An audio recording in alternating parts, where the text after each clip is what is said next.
இனி நேரில் சென்று கடவுச்சீட்டை பெறும் சாத்தியமில்லை. ஜனவரி 1 முதல் இலத்திரனியல் கடவுச்சீட்டு. ஹெலிகாப்டர் பயணத்திற்கு பதிவு செய்யுங்கள், பொதுமக்களுக்கு விடுக்கப்பட்டுள்ள எச்சரிக்கை. தேரர் ஒருவரின் விடுதலை பல லட்சம் முஸ்லிம் சமூகத்தினரின் கையில் எடுக்கப்பட்டுள்ள தீர்மானம். 2024 தேசிய மட்ட இளையோருக்கான போட்டிகள் சாதனை படைத்த வடக்கு மாணவர்கள்.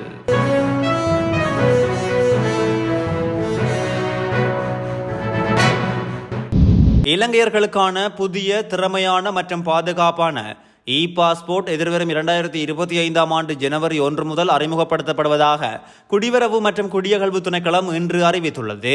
இது தொடர்பில் வெளியிடப்பட்ட ஊடக வெளியீட்டில் திணைக்களத்தின் கூடுதல் கட்டுப்பாட்டாளர் இது தொடர்பில் தெரிவித்துள்ளதாவது: கடவுச்சீட்டு விண்ணப்பதாரர்களுக்கான விண்ணப்ப செயல்முறையை எளிதாக்க வடிவமைக்கப்பட்ட புதிய முறையின்படி புதிய இலத்திரனியல் கடவுச்சீட்டு வழங்கப்படும் என்று அறிவித்துள்ளார்.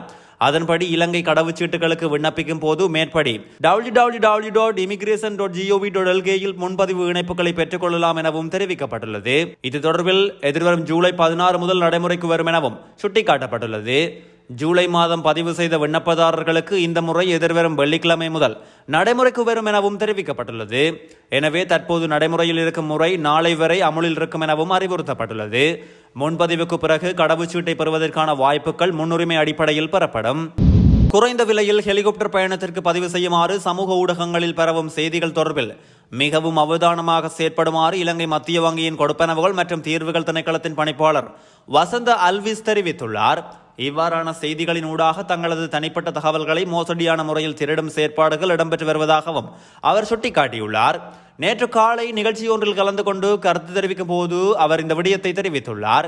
இதற்கு முன்னரும் இதேபோன்று புல்வெளி வெட்டும் சாதனம் தொடர்பான விளம்பரம் சமூக ஊடகங்களில் பரப்பப்பட்டதாகவும் அதுவும் மோசடியான விளம்பரம் எனவும் அது தற்போது கண்டுபிடிக்கப்பட்டுள்ளதாகவும் அவர் குறிப்பிட்டுள்ளார். இவ்வாறான மோசடியான செயற்பாடுகள் தொடர்பில் மக்கள் அவதானத்தோடு செயற்பட வேண்டும் எனவும் எச்சரிக்கை விடுத்துள்ளார்.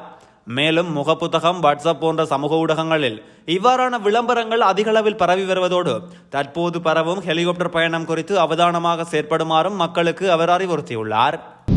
ஞானசார தேரருக்கு மன்னிப்பு கொடுக்கும் விவகாரமானது நாட்டின் சட்டத்தோடும் உயர் நீதிமன்றத்தோடும் நேரடியாக தொடர்பு பட்டிருக்கும் நிலையில் முஸ்லிம் சமூகத்துடனும் தொடர்புடையது என தெரிவிக்கப்பட்டுள்ளது. எனவே நாட்டின் ஒட்டுமொத்த முஸ்லிம்களும் கருத்தை பெறாமல் அகில இலங்கை ஜம்மியத்துல்லா உலமாவோ முஸ்லிம் சிவில் அமைப்புகளோ அரசியல் பிரமுகர்களோ இது தொடர்பில் எவ்வித நிலைப்பாடுகளையும் எடுக்க முடியாது என்று தீர்மானிக்கப்பட்டுள்ளது. இது தொடர்பில் அகில இலங்கை ஜம்மியத்துல் உலமா மற்றும் முஸ்லிம் சிவில் சமூக அமைப்புகளின் பிரதிநிதிகள், சட்டத்துறை வல்லுநர்கள், அரசியல் பிரமுகர்கள், துறை சார்ந்தவர்கள், ஆலயங்கள் ஆகியோரிடையிலான விசேட சந்திப்பு ஒன்று நடைபெற்றுள்ளது.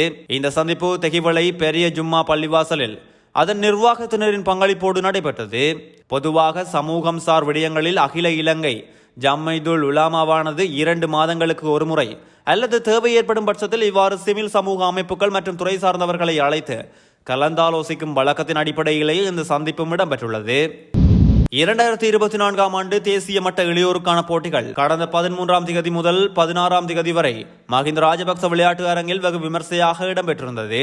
இந்த போட்டிகளில் 18 வயது ஆண்கள் பிரிவில் சம்மட்டி எறிதல் போட்டியில் வவுனியா நெல்லுக்குளம் கலைமகள் மகா வித்தியாலயத்தில் கல்வி கற்கும் கீனா சுபிஸ்கரன் 36 மீட்டர் எறிந்து வெள்ளிப் பதக்கத்தை வென்றுள்ளார். சுபிஸ்கரன் முன்பிருந்த சாதனையை முறியடித்து வெள்ளிப் பதக்கத்தை கைப்பற்றியதோடு வடக்கு மாகாணத்தின் பெருமையையும் உயர்த்தியுள்ளார். இந்த போட்டியில் 3 இடங்களையும் வடக்கு மாகாண மாணவர்களை வென்றுள்ளனர்.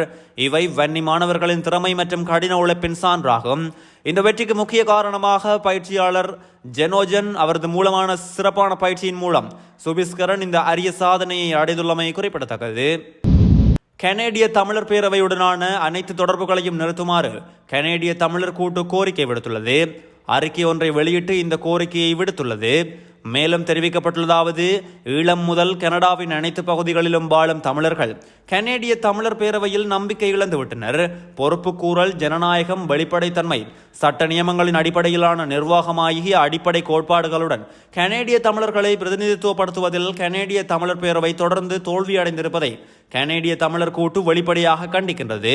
கனடாவில் சிவில் சமூகம் மற்றும் அரசாங்கத்தின் அனைத்து மட்டங்களினாலும் தமிழ் இனப்படுகொலை பரவலாக அங்கீகரிக்கப்பட்ட போதிலும் சிடிசி கடந்த 15 வருடங்களுக்கு மேலாக அதனை அப்பட்டமான மௌனத்தோடு மறுத்து வந்துள்ளது.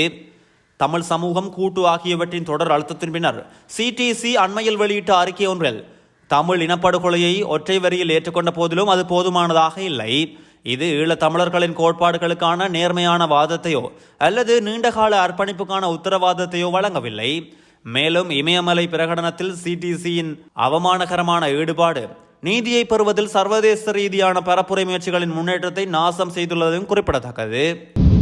அமெரிக்க ஜனாதிபதி ஜோ பைடனுக்கு ஏற்பட்டிருந்த நோய் அறிகுறிகளின் அடிப்படையில் மேற்கொள்ளப்பட்ட பரிசோதனையின் போது கோவிட்-19 தொற்று உறுதி செய்யப்பட்டுள்ளது. ஜனாதிபதி ஜோ பைடனுக்கு கோவிட்-19 தொற்று உறுதிப்படுத்தப்பட்டுள்ளதாக வெளிநாட்டு ஊடகங்கள் செய்தி வெளியிட்டுள்ளன.